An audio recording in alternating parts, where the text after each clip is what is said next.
Assalamualaikum semua. Okay, hari ni Kak Fiza mau tunjukkan cara bagaimana menyelesaikan operasi tambah dan juga tolak ungkapan algebra. Okay. Amat penting untuk kita tahu cara macam mana menyelesaikan ungkapan algebra ni. Okay. Terutamanya untuk soalan persamaan kuadratik, persamaan serentak, menyelesaikan soalan graf yang membawa markah 12 markah di bahagian B. Kertas 2. Okay, so hari ni Kak Fiza ajarkan basic untuk menyelesaikan operasi tambah dan tolak ungkapan algebra. Okay, so apa tu sebenarnya ungkapan algebra tu? Ungkapan algebra tu adalah gabungan bagi beberapa sebutan algebra. Okay, macam sekarang contoh 3x tambah 4. 3x tambah 4 adalah ungkapan algebra yang membawa dua sebutan. Okay, 3x dan 4. Okay. Contoh yang lain, 2a tambah 2b. Okay, ini adalah ungkapan algebra dua sebutan yang berbeza. Okay, ada juga ungkapan algebra yang mempunyai sebutan yang sama. Contoh 4x tambah 6x. Okay. Contoh yang lain yang mempunyai sebutan algebra yang sama. Contoh 6y tolak 2y. Okay, maksudnya huruf dia ni sama. Okay.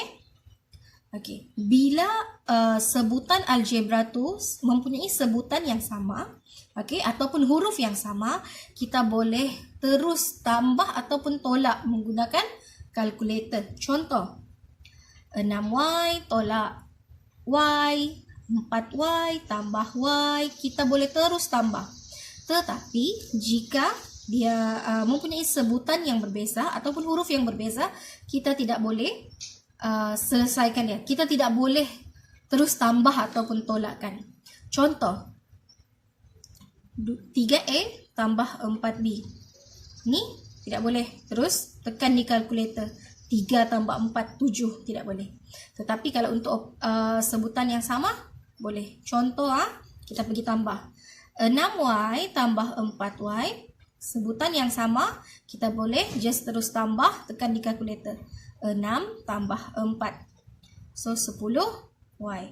Contoh yang lain, 4x tambah 5x. Sebutan yang sama. Terus tekan di kalkulator, tambah 4 tambah 5, 9. 9x. Okay, contohnya, kalau 3x tambah 4y. Kita tidak boleh terus tambah 3 tambah 4 di kalkulator. Sebab dia mempunyai dua sebutan yang berbeza. Berbeza dengan yang contoh pertama dan contoh kedua tadi. Okey, kita pergi kepada tolak ya. Contoh 10x tolak 5x. Kita boleh terus tolak sebab dia mempunyai sebutan yang sama. 10x tolak 5x. 10 tolak 5, 5x. Contoh yang lain, 6k tolak 2k. Sebutan yang sama. So, kita boleh just terus tolakkan. 6 tolak 2, 4. 4k. Okay. Contoh yang lain, 3x kuasa 2 tolak x kuasa 2. Okay. Sebutan yang sama, 3 tolak 1. Okay. Bila tiada nombor di hadapan huruf tu, maksudnya dia adalah 1. Okay. 3 tolak 1 adalah 2. 2x kuasa 2. Okay, boleh faham? Sekarang kita akan pergi kepada operasi tambah tolak yang melibatkan nombor positif dan juga negatif. Contohnya, negatif 6y tambah 4y. Okay, biasanya macam mana Kak Fiza fahamkan konsep positif dan negatif ni. Okay, negatif adalah kita berhutang. Positif ni kita bayar hutang. Contohnya sekarang, negatif 6 tambah 4y. Hutang RM6, bayar RM4. Okay, kita hutang RM6, bayar RM4. Maksudnya kita masih berhutang lagi kan, RM2. So, bila masih berhutang, dia negatif. Negatif 2y. Okay, contoh yang lain, negatif 3x tambah 10x. Kita hutang RM3, kita bayar RM10. Ada baki kan? Okay, ada balance yang akan diberikan kepada kita. Bila ada balance yang diberi kepada kita, maksudnya jawapan kita positif. Okay, negatif 3 tambah 10, hutang RM3, bayar RM10, kita ada balance positif. Jadi, positif tidak payah tulis positif, depannya pun tidak apa. So, 7X. Okay, macam mana pula berhutang dan berhutang lagi? Contohnya, negatif 4M tolak 10M. Kita berhutang RM4, kita berhutang RM4, hutang lagi RM10.